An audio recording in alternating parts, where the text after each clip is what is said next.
Good morning, ladies and gentlemen. How wonderful it is to see so many charming faces in this room today. Bless our God for bringing us safely to this wonderful place in good health. Before I start, my name is Callista Queen, and as we know, my generation is expected to lead this country for the greater good. When faced with the evolution of technology, we are most expected to know how to handle problems, and we have to handle them personally and properly.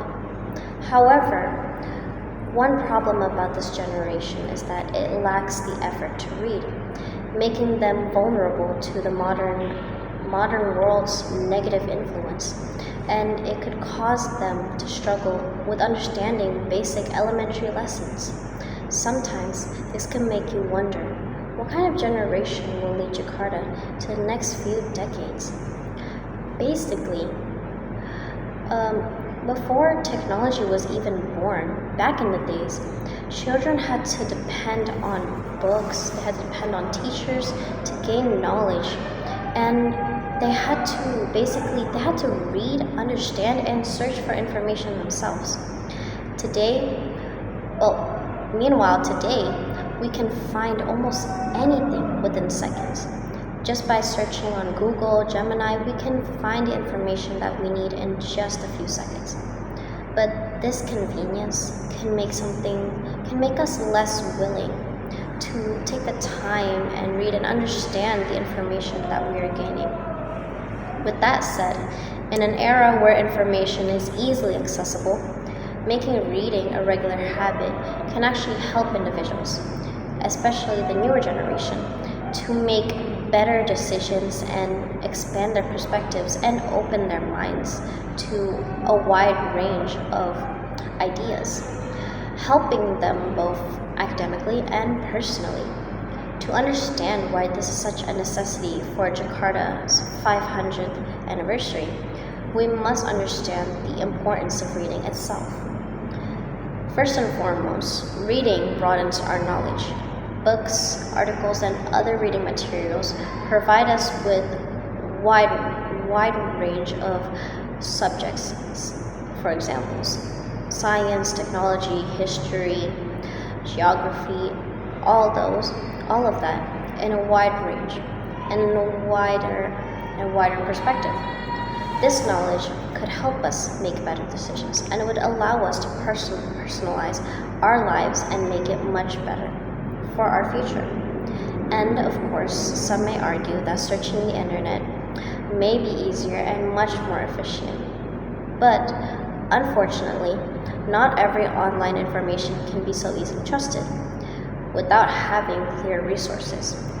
So, for example, when dealing with information created by AI itself, as many of us would know after weeks of using AI could sometimes slip up and could give us the wrong information or could give us the opposite of what we want.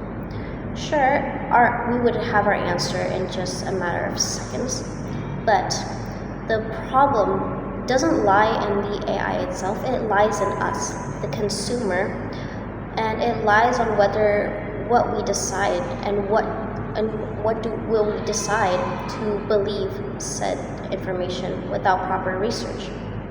And that is why it is important for us to make sure we clarify the information given to us by reading verified articles carefully. And another fact about reading, reading allows us to look beyond quick answers and to understand the information much more deeply. Second, reading improves critical thinking and problem-solving skills. When people read different ideas and different perspectives, like when processing certain or major events, they start to analyze information before making rational decisions or conclusions. These skills are very necessary for future leaders, because not only does it improve their leadership, it also helps them build their mindset to become stronger and more decisive. But how can we become strong leaders, if you may ask? Well, another fact about reading is that reading teaches us to think beyond the first answer and consider what might be reasonable or useful or could be true. This also allows us to expand our creativity, making us more open-minded and making them more credible and a more reliable individual. That kind of quality makes them stand out amongst hundreds of technologies and artificial intelligence that are basically built, designed, and programmed to assist humans in many ways possible. Technology can provide us with countless answers and possibilities. However, can it truly replace human creativity? Well, at the end of the day, technology is a tool, while the ones responsible for deciding that tool should be used and how it should be used is us. And last but not least, reading enhances communication skills. People who read frequently usually have a richer and smoother vocabulary, and this makes them able to express their ideas much more clearly.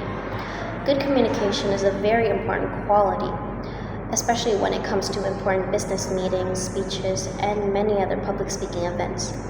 It truly helps them to pass out their points and arguments directly to the audience. And it also helps them appear much more professional and boost their overall confidence. Ladies and gentlemen, before I end this speech, we should know that a city's future depends on its youth.